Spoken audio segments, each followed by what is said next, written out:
Congress party ने राहुल गांधी को युवाओं से कनेक्ट करने के लिए ये 28 राज्यों में 28 शहरों को चुना है और इसके पीछे जो दिमाग है वो प्रियंका गांधी का है। प्रियंका गांधी ने दिल्ली में पूरे देश के कांग्रेस नेताओं के साथ बैठक की। पॉपुलर फेस हैं, वो अभी भूख हड़ताल पर बैठे हैं और उन सब की एक ही डिमांड है, union education minister Dharmendra Pradhan का रेजिग्नेशन उनको हटाया जाए। तो कांग्रेस पार्टी तो कर ही रही है, लेकिन इसकी शुरुआत कहाँ से हुई जनता को ये भी बता दें। फिर जो आईटी सेल की बात करें तो अरविंद केजरीवाल का, आम आदमी पार्टी का आईटी सेल काफ़ी मजबूत था, लेकिन जैसे ही अरविंद केजरीवाल अंदर गए उसके बाद से अब वो डगमगा गया। उनके नेता भी खंड बिंड हो चुके हैं।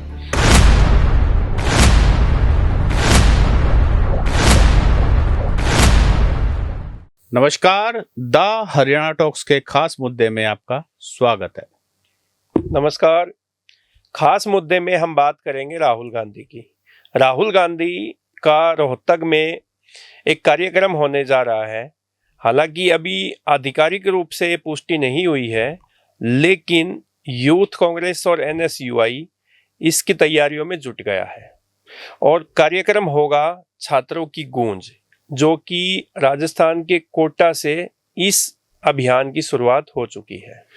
जैसा कि आप सभी जानते हो, पूरे इंडिया में एक मुद्दा जो सबसे ज्यादा हॉट है आज के दिन, वो है पेपर लीक का। और ना सिर्फ पेपर लीक का, एजुकेशन सिस्टम को पूरा रीसेट करने की जरूरत है, ओवरहॉल करने की जरूरत है। एक तरफ पढ़ाई महंगी हो रही है, छात्रों पर दबाव हो रहा है, दूसरी तरफ पेपर लीक हो रहे हैं, जॉब्स नहीं है। तो आज इंडिया का युवा बहुत बड़ी कश्मकश में है कि वो मेहनत भी करता है, उसके माँ बाप महंगी फीस भी भरते हैं, और जब वो कॉम्पिटिटिव एग्ज़ाम में बैठता है तो पेपर लीक होता है, और जब वो डिग्री पूरी करके बाहर इंडस्ट्री में जाता है तो नौकरी नहीं मिलती। इसी इमोशन को टैप करने के लिए कांग्रेस पार्टी ने, राहुल गांधी ने कोटा में एक बड़ा इवेंट किया था, छात्रों की गूंज, और वो एक समय में 28 शहरों में शुरू किया था अभियान, और उसमें से हरियाणा का रोहतक भी एक वो स्थान है। कांग्रेस पार्टी, जो कि आज के टाइम में युवा सबसे ज़्यादा असमंजस में है अपने फ्यूचर को लेकर, तो कांग्रेस पार्टी ने राहुल गांधी को युवाओं से कनेक्ट करने के लिए ये 28 राज्यों में 28 शहरों को चुना है और इसके पीछे जो दिमाग है वो प्रियंका गांधी का है। प्रियंका गांधी ने दिल्ली में पूरे देश के कांग्रेस नेताओं के साथ बैठक की और इस पूरे कार्यक्रम की, जो छात्रों की गूंज कार्यक्रम है, इसकी रूपरेखा तैयार की। और प्रियंका गांधी की टीम ही सभी राज्यों के 28 शहरों का चयन करने में जुटी हुई है। हरियाणा का जब ये कार्यक्रम करने का जब नंबर आया तो रोहतक को चुना, क्योंकि रोहतक शिक्षा का हब भी है और कांग्रेस पार्टी का मजबूत गढ़ भी है। ओपी जी, देखो, ये जो शिक्षा वाला मुद्दा है ना, पेपर लीक वाला मुद्दा है, पिछले 10-12 साल में 89 बार पेपर लीक हुआ है। हालांकि ये संख्या ज्यादा भी हो सकती है, कम ज्यादा भी हो सकती है, हाँ, लेकिन 89 बार बड़े पेपर लीक हुए हैं। ऐसा मैंने जब सर्च किया ऑनलाइन तो ये आंकड़ा सामने निकल के आया, लेकिन मुझे लगता है कि शायद आंकड़ा इससे ज्यादा है। मतलब इसकी पुष्टि करने की जरूरत है। दूसरी बात, कॉकरोच जनता पार्टी का जन्म ही इसको लेकर के हुआ। युवाओं में कितना गुस्सा है, एकदम से जब वो हमारे मुख्य न्यायाधीश के मुंह से निकला, उसके बाद इंस्टाग्राम पर अभिजीत दीपके, जो कि उस समय यूएस रहते थे, हैं इंडियन ही, उन्होंने एकदम से कॉकरोच जनता पार्टी करके इसको लॉन्च कर दिया और मिलियन फॉलोअर्स रातों रात हो गए, और इवन बीजेपी से भी ज़्यादा इंस्टाग्राम पर उनके फॉलोअर्स हो गए। उसके बाद इमोशन इतना ज़्यादा हैवी था, इमोशंस इतने ज़्यादा रश कर रहे थे। अभिजीत दीपके, जिनको शायद अमेरिका में वो नौकरी के लिए स्ट्रगल कर रहे थे, वहाँ उनकी कोई ज़्यादा सी कोई डिमांड नहीं थी, वो इंडिया लैंड कर गए और अब आज के दिन वो कॉकरोच जनता पार्टी के सबसे बड़े फेस हैं। और जंतर मंतर पर सोनम वांगचुक जो बहुत बड़े साइंटिस्ट हैं, कितने बड़े पॉपुलर फेस हैं, वो अभी भूख हड़ताल पर बैठे हैं। और उन सब की एक ही डिमांड है, union education minister Dharmendra Pradhan का रेजिग्नेशन उनको हटाया जाए। तो कांग्रेस पार्टी तो कर ही रही है, लेकिन इसकी शुरुआत कहाँ से हुई जनता को ये भी बता दें। इस सारे इमोशन को देखते हुए मेन विपक्ष पार्टी कांग्रेस ने भी इसमें कहीं ना कहीं अपना योगदान डालना था। तो ये पिक्चर, उसके बाद आपने कहा ना कि ये प्रियंका गांधी के दिमाग की उपज है, लेकिन मैं आपको बता दूं कि ये सारा जो मामला है ना, ऑनलाइन ट्रैक्शन, वो सारा हुआ है वही कॉकरोच वाली बात से। और फिर इंस्टाग्राम पर रातों रात मिलियन हो गए, फिर बीजेपी भी सकपका गई, और फिर अभिजीत दीपके आ गए, और आज जो बड़ा प्रदर्शन चल रहा है। मुझे कुछ इसकी ना, वो जो इंडिया अगेंस्ट करप्शन का एक मुद्दा 2012 में चला था ना, 2011-12 में, और उसके बाद फिर जैसे जैसे चीजें हुई, तो कांग्रेस पार्टी कहीं ना कहीं 2029 से पहले एक ऐसा बड़ा इमोशन, एक ऐसा बड़ा कैंपेन करना चाहते जिसमें हर इंडियन, क्योंकि एजुकेशन एक ऐसा फील्ड है जो सबको टच करता है। हम सबके बच्चे पढ़ते हैं, हम खुद पढ़े हैं, हर पीढ़ी पढ़ेगी, हर वर्ग पढ़ेगा, गरीब हो, अमीर हो, मिडिल क्लास हो, और एजुकेशन का हाल क्या हो गया हम सब जानते हैं। तो इस बार कहीं ना कहीं कांग्रेस पार्टी ने एक ऐसी चीज को टच किया है जिसको डिफेंड करना रूलिंग बीजेपी पार्टी के लिए बड़ा मुश्किल होता जा रहा है। सत सिंह जी, आप ये देखिए, जब 2014 में भारतीय जनता पार्टी की सरकार बनी और मोदी जी देश के प्रधानमंत्री बने, तो उस पूरे मिशन में अगर बात करें कि जो कैंपेन चला, और इसके जो 2014 का इलेक्शन है उससे पहले एक पूरा एक यूथ को अट्रैक्ट करने के लिए भारतीय जनता पार्टी ने कई सोशल मीडिया का सहारा लिया। आईटी जो सेल है भारतीय जनता पार्टी की, सबसे ज़्यादा स्ट्रॉन्ग जो है वो भारतीय जनता पार्टी का आईटी सेल है। फिर जो आईटी सेल की बात करें तो अरविंद केजरीवाल का आम आदमी पार्टी का आईटी सेल काफ़ी मजबूत था, लेकिन जैसे ही अरविंद केजरीवाल अंदर गए उसके बाद से अब वो डगमगा गया, उनके नेता भी खंड बिंड हो चुके हैं। तो अब राहुल गांधी ने या प्रियंका गांधी ने या कांग्रेस पार्टी, किसी की भी हम बात करें, यूथ ही बदलाव लाता है। जैसा आपने अभी जिक्र भी किया कॉकरोच जनता पार्टी से कैसे अभिजीत दीपके ने एक पूरा मूवमेंट चलाया सोशल मीडिया पे, और रातों रात इतने मिलियन उनके फॉलोअर्स भी हो गए थे। तो अब सबको समझ में आ चुकी है कि सोशल मीडिया ही सबसे बड़ी ताकत है, और सोशल मीडिया को चलाने वाला कौन है? वो यूथ है। वो जेनजी की बात कर लीजिए, जो कि आज आप देखोगे कोटा में, राजस्थान में बात करो या रोहतक की बात करो या किसी भी स्टेट में कहीं पे भी जाइए, पटना में जाइए, प्रयागराज में जाइए, दिल्ली में जाइए, आपको जो नीट के एग्ज़ाम की तैयारी करते हैं, जो जेई की तैयारी करते हैं, जो और कॉम्पिटिटिव एग्ज़ाम्स की तैयारी करते हैं, वो उन बच्चों की एज 18 से 20 साल के बीच में रहती है।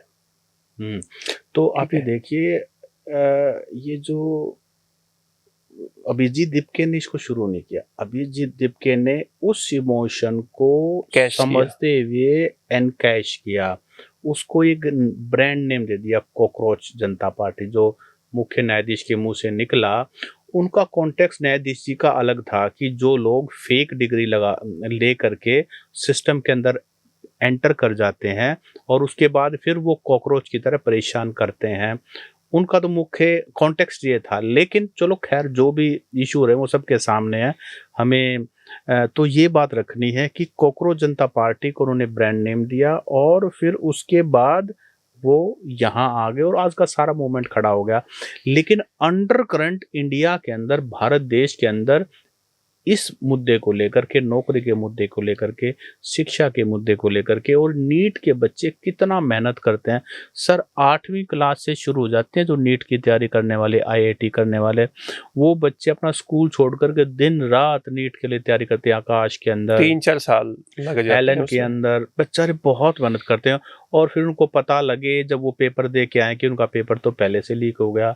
मैं कहता हूँ कि गुस्सा क्यों ना आए, और गुस्सा आना जायज़ है। और with in constitution, with in law वो अपना प्रोटेस्ट कर रहे हैं। वो क्या मांग कर रहे हैं? मांग ये कर रहे हैं कि अगर शिक्षा मंत्री एक टेस्ट भी कंडक्ट नहीं करवा सकते इन ए फेयर मैनर बिना उसको लीक किए, तो उनका कोई हक नहीं है। और ये कोई पहली बार नहीं है। वो नॉन सीरियसनेस अगर उनके मंत्रालय में उनके लोग दिखा रहे हैं तो he has no right to remain on the chair. सिर्फ इतनी सी तो डिमांड कर रहे हैं, और जो कानून प्रक्रिया है उसी के तहत वो सारे काम कर रहे हैं। तो अंडर करंट पहले से ही बहुत ज्यादा है। राहुल गांधी इस चीज को समझते हैं, समझ रहे हैं कांग्रेस पार्टी। मैं तो बल्कि थोड़ा सा सरप्राइज इस बात से हूं कि अभिजीत दिपके ने उस चीज को एनकैश कर लिया वहां अमेरिका बैठ करके। कांग्रेस पार्टी जो मुख्य विपक्ष पार्टी है वो इस मोशन को एनकैश करने में मतलब पीछे रह गई। लेकिन खैर चलो, राहुल गांधी का जैसा आपको देखो पता है। अब जैसे युवा आज के टाइम में सबसे ज़्यादा परेशान है, सबसे ज़्यादा अग्रेसिव भी है, क्योंकि युवा शक्ति होती है, ऊर्जा होती है, तो जिस तरफ भी उनकी ऊर्जा लगेगी ना, ताकत लगेगी, तो वो कहते हैं ना, आर पार की लड़ाई होती है। तो युवा जब भी कोई डिसीजन लेंगे ना, वो आखिर होता है, वो उसके बाद कोई सोच नहीं सकता। क्योंकि आज घर में भी अगर कोई फैमिली में 5 परिवार के मेंबर हैं तो उसमें युवाओं की चलती है। आज बड़े बुजुर्ग है ना, माँ बाप भी, अगर कोई किसी के पास वोट भी मांगने के लिए जाता है कोई नेता, तो वो कहता है एक बार बच्चों से बात कर लो। तो आज के टाइम में युवा ही डिसीजन मेकर हो गए हैं। तो ये जो राहुल गांधी और प्रियंका गांधी की टीम ने वो कहते हैं ना कि जब जागे तब सवेरा, तो राहुल गांधी और कांग्रेस पार्टी ने ये जो डिसीजन लिया है 28 राज्यों में युवाओं के बीच में जाने का निर्णय लिया, और जो छात्रों की गूंज कार्यक्रम दिया है, अभियान का नाम, कोटा में इनका पहला इवेंट था जून में। तो वो कितना सक्सेस था। राहुल गांधी जब वहाँ पे कार्यक्रम में गए तो हजारों की संख्या में वहाँ पे युवा थे। उसके बाद अब दिल्ली में जुलाई 14 जुलाई को दिल्ली में कार्यक्रम होने वाला है, और इसके बाद हरियाणा में होना है, पटना में होगा, प्रयागराज में होगा। इसके साथ अलग अलग राज्यों में अलग अलग शहरों को चुना गया है। जिस भी शहर में ये सत्संग जी कार्यक्रम होता है ना, उसके लिए पहले राहुल गांधी की टीम, प्रियंका गांधी की टीम, स्टेट जो कांग्रेस पार्टी की जो पदाधिकारी है वो, यूथ कांग्रेस, सब लोग जो है अलग अलग उससे अपना होमवर्क करते हैं पहले ग्राउंड पे जाके, कि कहाँ पे कार्यक्रम कर सकते हैं, कहाँ पे यूथ ज़्यादा है, कहाँ पे एजुकेशन का हब है। तो रोहतक का जो कार्यक्रम, हरियाणा का जो कार्यक्रम रखा है वो रोहतक में रखा है। क्योंकि आप ये देखिए, रोहतक में कोचिंग इंस्टीट्यूशंस की भरमार है। फिर आप आइए यूनिवर्सिटी यहाँ पे कितनी है। यहाँ पे तीन तो स्टेट यूनिवर्सिटी है यहाँ पे। Pandit Bhagwat Dayal Sharma health sciences MD university, फिर आपका ये सुपुआ यूनिवर्सिटी हो गया। 3 तो ये सरकारी यूनिवर्सिटी है। फिर बाबा मस्तान यूनिवर्सिटी हो गए। फिर यहाँ पे जाट एजुकेशन संस्था है जिसके अंडर 10 से 12 कॉलेज आते हैं, स्कूल आते हैं। फिर आपके गौड़ ब्राह्मण संस्था है, फिर यहाँ पे सैनी एजुकेशन संस्था है, विश्वकर्मा एजुकेशन संस्था है, गांधी जी ने जिसका गांधी वैश्य एजुकेशन संस्था है, हिंदू एजुकेशन संस्था। मतलब यहाँ पे तो आप ये मानिए, ये जिनके नाम लिए हैं ये अपने आप में एक यूनिवर्सिटी है। तो यहाँ हरियाणा में अगर आप देखोगे तो सबसे ज़्यादा एजुकेशन का हब जो ना आज के टाइम में रोहतक है। तो यहाँ पे युवा के बीच में जाने के लिए कांग्रेस पार्टी के नेताओं को मौका मिल जाएगा। फिर इसके बाद जो है यहाँ पे कांग्रेस का अपना गढ़ भी है। रोहतक से दीपेंद्र सिंह हुड्डा सांसद है एट प्रेजेंट।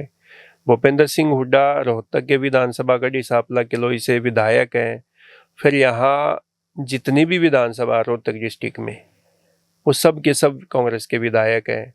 फिर साथ लगता झज्जर की आप बात कीजिए तो झज्जर में भी आप भादुगढ़ को छोड़ दीजिए, निर्दलीय है, 3 विधायक जो है वो कांग्रेस पार्टी के हैं। सोनीपत में भी एक विधायक जो है वो कांग्रेस पार्टी से है।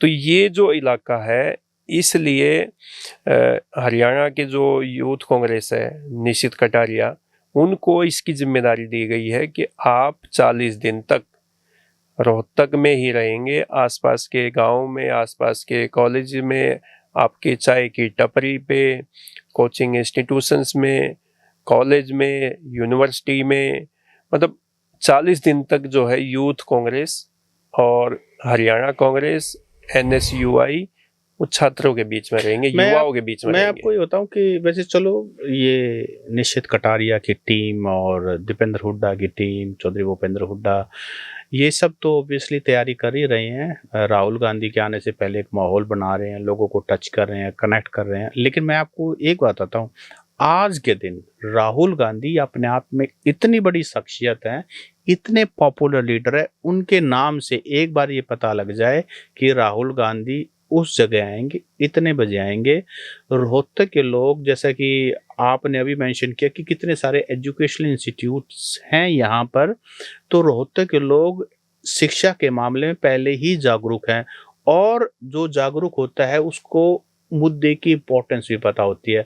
तो शिक्षा के मामले में, चाहे वो पेपर लीक का हो, चाहे शिक्षा की महंगाई का मामला हो, चाहे रोजगार का मामला हो, चाहे पक्षपात का मामला हो, चाहे पारदर्शिता की कमी हो, यहाँ के लोग बखूबी समझते। मुझे लगता है कि जो यंग टीम, यूथ टीम कर रही है, उनको तो करने दो।